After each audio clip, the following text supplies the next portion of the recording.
வந்து நம்ம எடுத்துக்காட்டு 2.58 பார்க்க போகிறோம். அதில் என்ன கொடுத்துருக்காங்கன்னா 1 + 2 + 3 அப்படி போய் n = 666 எனில் எண்ணின் மதிப்பு காண்க அப்படின்னு சொல்லியிருக்காங்க. இப்போ வந்து இரு எண்களின் கூடுதலுக்கு நமக்கு வந்து என்ன ஃபார்முலானா 1 + 2 + 3 + அப்படி போய் +n = n of n + 1/2.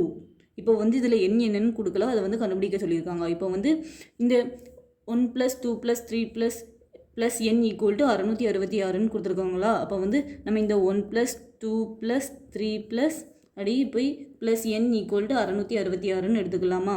இப்போ வந்து இந்த தொடருக்கு பதிலாக இந்த ஃபார்முலாவை நம்மளால் சப்ஜெக்ட் பண்ண முடியுமா. அப்போ வந்து இது இருக்கிற இடத்துல வந்து இந்த ஃபார்முலாவை போட்டுக்கிறோம். அதாவது n of n + 1/2 ஈக்குவல் இங்கே 666 இருக்குது. நம்ம அடுத்த ஸ்டெப்பில் நம்ம என்ன பண்ணுவோம்னா இந்த 2 வந்து இங்கே வகுத்தலாக இருக்கா, இங்கே போனால் பெருக்கல் ஆயிரும். இப்போ வந்து இங்கே என்ன இருக்கும் n of n + 1 ஈக்குவல் 666 இருக்குமா. இந்த 2 வகுத்தலாக வந்து இங்கே வந்து பெருக்கல் 2 ஆகிட்டு. இப்போ வந்து இந்த சைடு அடுத்தது நம்ம என்ன பண்ணுவோம்னா இந்த எண்ணை உள்ளே கொண்டு போய் பெருக்க முடியுமா. அப்போ வந்து இந்த எண் கூட இந்த எண்ணை பெருக்கணும் நமக்கு வந்து n² வருமா. அதுக்கு வந்து இந்த எண் கூட இந்த 1 பெருக்குனா வந்து நமக்கு n தானே கிடைக்கும். ஈக்குவல் இந்த 666 கூட நம்ம வந்து 2 பெருக்குனா நமக்கு வந்து என்ன கிடைக்கும்னா 1332ன்னு கிடைக்கும். இப்போ வந்து அடுத்த ஸ்டெப்பில் நம்ம என்ன பண்ணுவோம்னா இந்த n² + n இங்கே இருக்குது.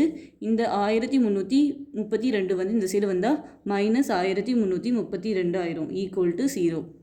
இப்போ வந்து இதை வந்து நம்ம காரணிப்படுத்த போகிறோம். -1332 இதை வந்து நம்ம எப்படி பிரிக்க முடியும்னா 37 × 36 நமக்கு வந்து 1332ன்னு கிடைக்கும். இப்போ வந்து இதில் மைனஸ் தேவையா, இங்கே வந்து +n இருக்குது. அப்போ வந்து நம்ம வந்து சின்ன நம்பருக்கு தான் மைனஸ் போடணும். அப்போ தான் இதை பெருக்குனா வந்து -1332 கிடைக்கும். இந்த அதே மாதிரி இதை வந்து கழிச்சா வந்து நமக்கு வந்து +1 அப்படின்னு கிடைக்கும். அப்போ வந்து இங்கே +n தானே இருக்குது, அதனால நம்ம வந்து இப்படி எழுதிக்கிறோம். இப்போ வந்து நம்ம என்ன பண்ணுவோம்னா n + 37ன்னு போடுவோம்.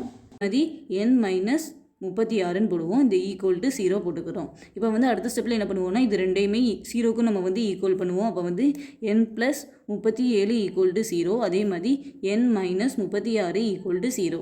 நம்ம வந்து அடுத்த ஸ்டெப்பில் என்ன ஆகும்னா இந்த n அப்படியே இருக்கும். இந்த 37 வந்து அந்த சைடு போனால் -37 ஆயிரும். இந்த n இந்த 36 வந்து அந்த சைடு போனால் +36ன்னு ஆயிரும். இப்போ வந்து நம்ம வந்து இதில் என்ன சொல்லியிருக்காங்கன்னா இயல் எண்களின் கூடுதலில் தான் நம்ம வந்து கண்டுபிடிக்க போகிறோம். அப்போ வந்து இயல் எண்களில் வந்து மைனஸ் இருக்குது, அதில் ப்ளஸ் தானே இருக்கும். அப்போ வந்து இது வந்து தப்பு, இதுதான் கரெக்ட். அப்போ வந்து n = வந்து 36ன்னு நம்ம வந்து கண்டுபிடிச்சிட்டோம். இதோட இந்த சம் அவ்வளோதான்.